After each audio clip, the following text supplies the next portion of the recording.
சித்தர் பூமி. வணக்கம். ஏஎல்பி அஸ்ட்ராலஜர் ஸ்ரீ குரு உமாவெங்கன். இரண்டாவது திருமணத்தை பற்றி ஒரு கேள்வி அப்படிங்கிறது ஜாதகருக்கு இருந்தது. இந்த ஜாதகர் வந்ததே செகண்ட் மேரேஜ் முடிந்த ஜாதகம் அப்படிங்கிறது இந்த இடத்துல பதிவு பண்ணிக்கிறேன். ஏன் பார்த்தீங்கன்னா, நமக்கு இங்கே ஏஎல்பி லக்னம் அப்படிங்கிறது விருச்சிக லக்னம்.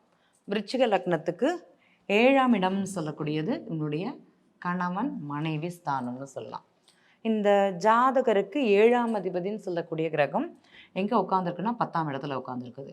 இங்கே உட்காரலாமான்னா கண்டிப்பாக அந்த ஜாதகருடைய மனைவிக்கு இந்த ஜாதகர்னால் தொழில் அழுத்தம் அப்படிங்கிறது அங்கே ஜாஸ்தியாக இருக்கும். அதே மாதிரி 7ஆம் அதிபதினு சொல்லக்கூடிய கிரகம் தான் விரையாதிபதி.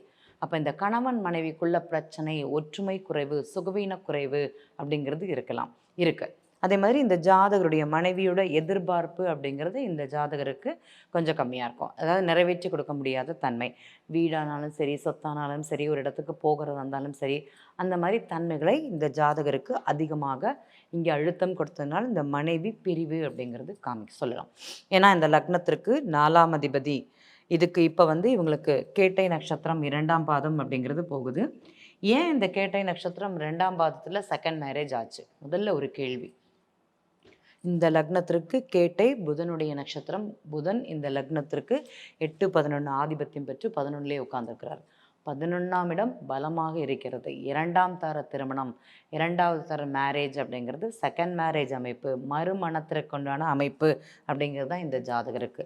முதல் திருமணம்ங்கிறது இந்த ஜாதகருக்கு ஒரு அழுத்தத்தை கொடுத்துருக்குது.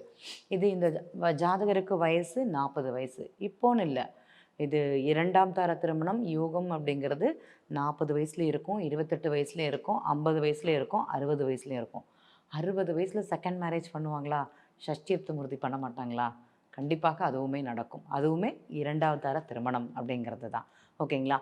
அப்போ அந்த ஜாதகங்கள் நட்சத்திர புள்ளிகள் அனுசரித்து சில திருமணங்கள் அப்படிங்கிறது இந்த காலகட்டத்தில் பிரச்சனையாகவும் அதற்கு பின் அவங்களுக்கு மறுமணத்திற்குண்டான யோகம் குறிகாட்டும்.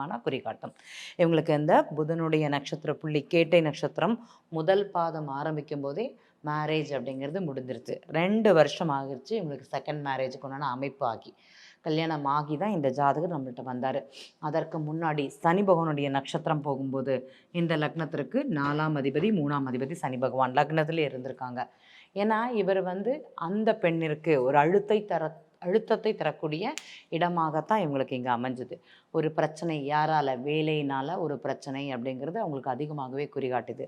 அதே மாதிரி மாமியார்னால் அழுத்தம் அப்படிங்கிறது இந்த ஜாதகருக்கு இருந்துகிட்டே இருந்தது. யாருக்கு? இந்த பெண்ணுடைய பிரச்சனை அப்படிங்கிறது, பெண்ணிற்கு இங்கே மாமியார்னால் அழுத்தம் அப்படிங்கிறது அதிகமாகவே இருந்தது. அதனால தான் இந்த ஜாதகருக்கு முதல் திருமணம் அப்படிங்கிறது பிரச்சனையாகி 2வது திருமணம் அப்படிங்கிறது இங்கே நடந்தது. முதல்ல நம்ம ஒரு ஜாதகம் எடுக்கும்போது எதற்காக இந்த பிரச்சனை வந்தது அப்படிங்கிறத அவங்களுக்கு சொல்ல போகிறோம். இது நான் மறுபடியும் கடந்த காலங்களில் தான். சனி பகவானுடைய நட்சத்திரம் வரும்போது சனி பகவான் இந்த லக்னத்திற்கு 4ஆம் அதிபதி 3ஆம் அதிபதி அவர் எங்கே உட்காந்துருக்காரு? லக்னத்திலே உட்காந்துருக்கிறாரு. 4ஆம் அதிபதி லக்னத்தில் உட்காரும்போது ஜாதகர் யார் சொன்னால் கேட்பாங்க? தாய் அப்படிங்கிறது மூலமாக தான் அழுத்தம் அப்படிங்கிறது இருக்கும். தாய் அழுத்தங்கிறது தாய் இவங்களுக்கு நல்லது செய்வாங்க. இந்த ஜாதகருக்கு 7ஆம் இடத்தை பார்க்கறதுனால இவங்களுக்கு இந்த மாமியார் மூலமான அழுத்தம் அப்படிங்கிறது இவங்களுக்கு இங்கே குறிகாட்டி கொண்டே இருக்கும். எதற்காக பிரிஞ்சது அப்படின்னா இதற்காகத்தான். அதுக்கப்புறம் டிவோர்ஸ்ட் ஆகி செகண்ட் மேரேஜ் அப்படிங்கிறது இவங்களுக்கு கேட்டை நட்சத்திரம் முதல் பாதம் போகும்போது இவங்களுக்கு நடந்துருச்சு. எல்லா ஜாதகங்களுமே இந்த செகண்ட் மேரேஜுக்குண்டான அமைப்பு இருக்குமா அப்படின்னா சில நட்சத்திர புள்ளிகள் போகும்போது நாங்கள் பரிகாரமாகவே சொல்வோம். 2ஆம் தர மாங்கல்யத்தை மாற்றுங்க, முதல் மாங்கல்யத்தை மாற்றிட்டு 2ஆம் தரத்தை மாங்கல்யத்தை கட்டுங்க. அதுக்கப்புறம் இவங்களை திருமண வாழ்க்கையிலே பிரச்சனைகள் அப்படிங்கிறது இருக்காது. சில நண்பர்கள் காதல் திருமணம் அப்படிங்கிறது பார்ப்பாங்க. காதலுக்கு திருமண பொருத்தம் அப்படிங்கிறது பார்க்கக்கூடாது, ஜாதகங்கள் பார்க்கக்கூடாதுன்னு சொல்லுவோம். அவங்களுக்கும் இந்த மாதிரி ப்ராப்ளம் இருக்குமா அப்படின்னா இருக்கும். அதற்கு பரிகாரமாக நம்ம சொல்லக்கூடிய பலன் அப்படிங்கிறது தான் இது. இயற்கையாகவே அவங்களுக்கு முதல் திருமணம் அப்படிங்கிறது பிரச்சனையாகி 2வது திருமணம் நல்லபடியாக நடந்து முடிந்தது அப்படிங்கிறது தான் சொல்ல முடியும். இவங்களுக்கு நீங்கள் பரிகாரம் சொன்னீங்களா அப்படின்னா கண்டிப்பாக சொன்னோம். இப்போ இல்லை, 2 வருஷத்துக்கு முன்னாடி 1.5 வருஷத்துக்கு முன்னாடியே இவங்களுக்கு பரிகாரம் அப்படிங்கிறது சொல்லப்பட்டது. தகுந்த காலம் வரும்போது ஒரு செயல் நடக்குமானா கண்டிப்பாக நடக்கும்.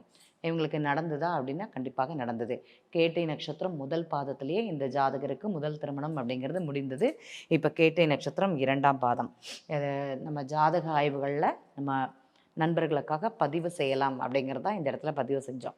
ஏன்னா நிறைய நண்பர்களுக்கு முதல் திருமணம் பிரச்சனையாகி நின்றுச்சுன்னா அடுத்த ஒரு வாழ்க்கை இல்லை, சிந்திக்காத ஒரு தன்மை அப்படிங்கிறத சில கிரகங்கள் அவங்களுக்கு கொடுக்கும். அடுத்த ஒரு வாழ்க்கை இருக்குதா அப்படிங்கிறத பார்க்கணும்.